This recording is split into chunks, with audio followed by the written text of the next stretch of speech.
Hi Siddaramaiah కాళ్లకు DK నమస్కారం చేయడం, రాజీనామా తర్వాత సిద్ధు డీకే చేతులు కలిపి మేమంతా ఐక్యంగా ఉన్నామని మీడియా ముందు సంకేతం ఇవ్వడం, ఇవన్నీ చూస్తుంటే మీకేమనిపిస్తుంది?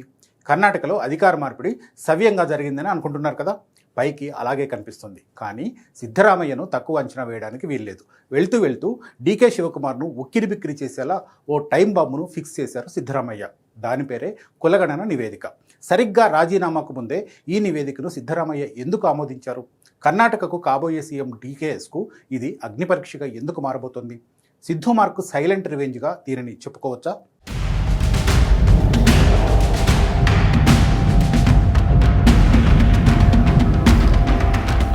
కర్ణాటక ముఖ్యమంత్రిగా సిద్ధరామయ్య పదవి నుంచి దిగిపోవడం సాధారణంగా జరగడం లేదు. తన తర్వాత ముఖ్యమంత్రి కాబోతున్న డీకే శివకుమార్తో పాటు కాంగ్రెస్ అగ్రనేత రాహుల్ గాంధీకి కూడా ఆయన ఒక టైం బాంబ్ సెట్ చేసి వెళ్లారు. సామాజిక, ఆర్థిక, విద్యా సర్వే నివేదికను అధికారికంగా ఆమోదించడం ద్వారా సిద్ధరామయ్య తన రాజకీయ చతురతను ప్రదర్శించారు. ఇది కాంగ్రెస్ హైకమాండ్ మీద, డీకేఎస్ మీద ఆయన తీర్చుకుంటున్న సైలెంట్ రివెంజ్గా రాజకీయ విశ్లేషకులు భావిస్తున్నారు. ఈ నిర్ణయం ద్వారా కర్ణాటకలో అత్యుత్తమ బడుగు బలహీన వర్గాల నాయకుడిగా తన ముద్రను పదిలపరుచుకుంటూనే దాని తాలూకు పరిణామాల భారాన్ని పూర్తిగా డీకే శివకుమార్ మీద పడేశారు. కర్ణాటకలో కులగణన సర్వేల చుట్టూ గత 9 ఏళ్లుగా పెద్ద రాజకీయమే నడుస్తోంది.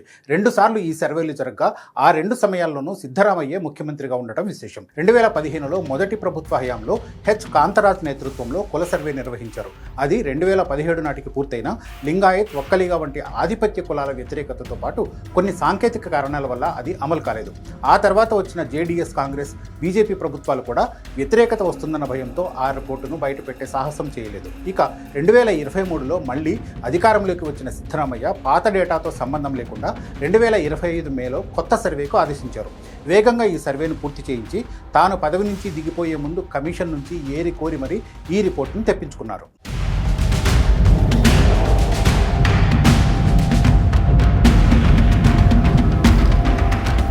డీకే శివకుమార్కు ఈ కులగణన నివేదిక ఇప్పుడు అగ్నిపరీక్షగా మారబోతుంది. సిద్ధరామయ్యకు ఇది ఒక లెగసీ ప్రాజెక్ట్ అయితే భవిష్యత్ ముఖ్యమంత్రి డీకేఎస్కు మాత్రం ఇది రాజకీయంగా అతిపెద్ద తలనొప్పి.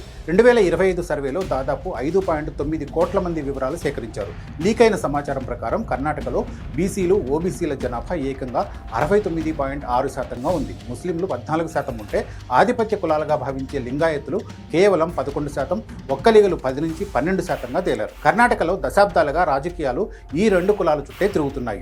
దాన్ని బ్రేక్ చేస్తూ సిద్ధరామయ్య అహింద అంటే మైనారిటీలు, బీసీలు, దళితుల కూటమి వర్గాన్ని బలోపేతం చేసుకున్నారు. ఇప్పుడు డీకే శివకుమార్ ఒక్కలిగ సామాజిక వర్గానికి చెందిన నాయకుడు. ఆయన ఈ రిపోర్టును అసెంబ్లీలో పెట్టి అమలు చేస్తే తన సొంత సామాజిక వర్గమైన ఆధిపత్య కులాల నుంచి తీవ్ర వ్యతిరేకత వస్తుంది. ఒకవేళ ఆపేస్తే అహిందా వర్గం దూరం అవుతుంది. ఈ కులగణన నివేదిక కేవలం డీకే శివకుమార్కే కాదు, జాతీయ స్థాయిలో రాహుల్ గాంధీ విశ్వసనీయతకు కూడా పెద్ద సవాల్ విసురుతోంది. 2024 లోక్సభ ఎన్నికల్లో రాహుల్ గాంధీ కులగణన అంశాన్ని ప్రధాన అస్త్రంగా వాడుకున్నారు. కులగణన అనేది సమాజానికి ఒక ఎక్స్రే లాంటిదని, సామాజిక న్యాయం జరగాలంటే ఇది తప్పనిసరి అని రాహుల్ పదే పదే చెప్పారు. రేవంత్ రెడ్డి నేతృత్వంలోని తెలంగాణతో పాటు కర్ణాటకను తన కులగణన హామీకి టెస్టింగ్ గ్రౌండ్గా రాహుల్ భావించారు.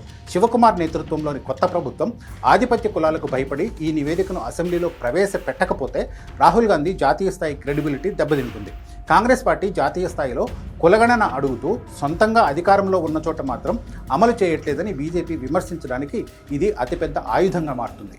సీఎం పదవికి మాత్రమే రాజీనామా చేస్తున్నానని, యాక్టివ్ పాలిటిక్స్ నుంచి తప్పుకోవడం లేదని స్పష్టం చేసిన సిద్ధరామయ్య కర్ణాటక రాజకీయాల్లో తన పట్టును నిలుపుకోవడానికే ఈ ఎత్తుగడ వేశారని రాజకీయ పండితులు భావిస్తున్నారు. కాంగ్రెస్ హైకమాండ్ ఆఫర్ చేసిన కేంద్ర స్థాయి బాధ్యతలను ఆయన సున్నితంగా తిరస్కరించినట్లు వార్తలు వస్తున్నాయి. తన పదవీ విరమణను నిరసిస్తూ సిద్ధరామయ్య సొంత సామాజిక వర్గమైన కురుబ కులస్తులు రాయచూరులో పెద్ద ఎత్తున ఆందోళన చేపట్టారు. కాంగ్రెస్ అధిష్టానానికి వ్యతిరేకంగా నినాదాలు చేస్తూ రాహుల్ గాంధీ ఫోటోలను దహనం చేశారు. బీసీ నాయకుడైన సిద్ధరామయ్యను తప్పించి ఆధిపత్య కుల నాయకుడైన డీకేఎస్కు పగ్గాలు అప్పగించడం ద్వారా అహిందా వర్గంలో కాంగ్రెస్ పట్ల తీవ్ర అసంతృప్తి మొదలైంది. ఇప్పుడు ఈ కులగణన రిపోర్టు ద్వారా సిద్ధరామయ్య ఆ ఉద్రిక్తతను మరింత పెంచారు.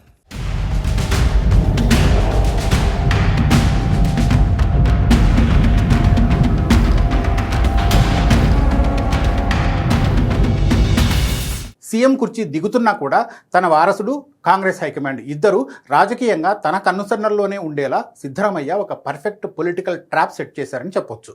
అయితే కాంగ్రెస్ రాజకీయాల్లో ట్రబుల్ షూటర్గా పేరు తెచ్చుకున్న డీకే శివకుమార్ సిద్ధరామయ్య వ్యూహాలకు ప్రతి వ్యూహాలను పన్నకుండా ఉంటారా? చూద్దాం ఏం జరుగుతుందో.